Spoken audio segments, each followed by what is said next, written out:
Welcome to Dr. Nasar Shahid channel for well-being, prevention of diseases and chronic pain. We have talked about few important steps one by one, and I'm taking you to that journey in such a way that you can understand what is more important first, and then the second most important thing, and then the third most important thing, because this order is very important. So the first thing was to defining well-being. The second thing was knowing the 5 determinants of healthy physicality so that it can become a facilitator to your well-being. And the third was being in giving mode. So today I'm talking about, in our fourth of the video, that is the first part of that 5 determinants, and that is sleep. Why sleep is more important than your awake time? Very important thing. You are awake almost 16 hours, but the last 8 hours which you go to sleep are more important.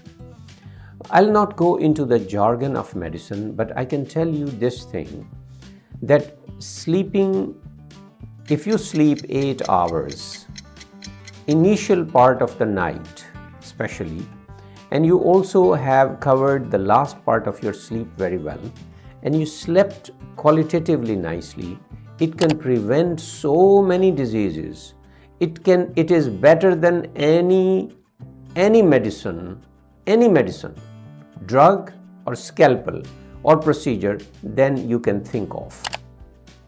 If I'm given a chance, I make sure that everybody sleeps 7 to 8 hours initially, in the initial part of the night.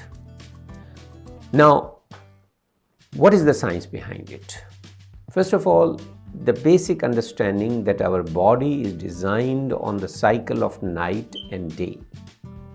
So our body has some cycles that signal us for resting at night. When the darkness starts in, our body gets the signal that it is time to rest. How the body has reached this conclusion? It is based on evolutionary step, or it was designed like that. That is a separate story, but it is now working accordingly. In the last 200 to 300 years, since the light bulbs have come and our lifestyle has changed our day and night, we have the new modern diseases.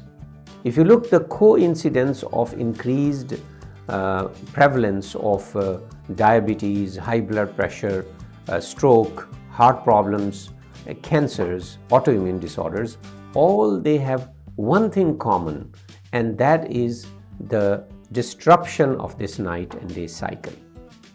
So you start with the sleep. Before you think about what to eat, before you think about how to do your exercise, first you correct these 8 hours.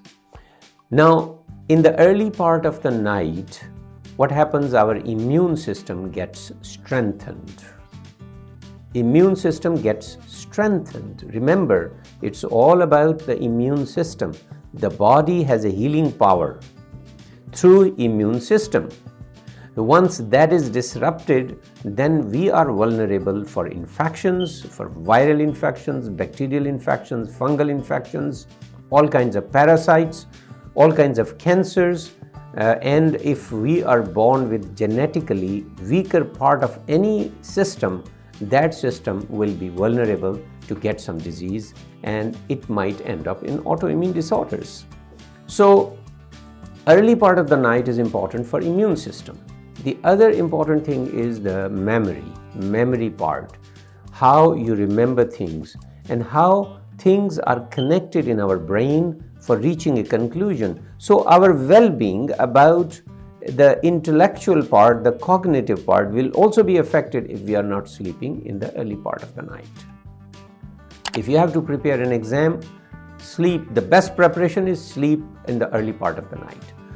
So, and the second part of the night is about creativity, about problem-solving capacity. And since we are not sleeping in either end of the night properly, we are also losing our ability to solve the problems. Our creativity is affected. So I'm going to give some tips in my next upcoming video about the sleep hygiene tips. But remember and understand this thing: if you are not sleeping properly in time and full how many hours, and then is the quality of your sleep, you are depriving yourself of the real well-being of yourself, and you are inviting all kinds of diseases to yourself. And I will explain in the coming videos about what you should do when it comes to sleep, the quality of sleep and the timing of sleep.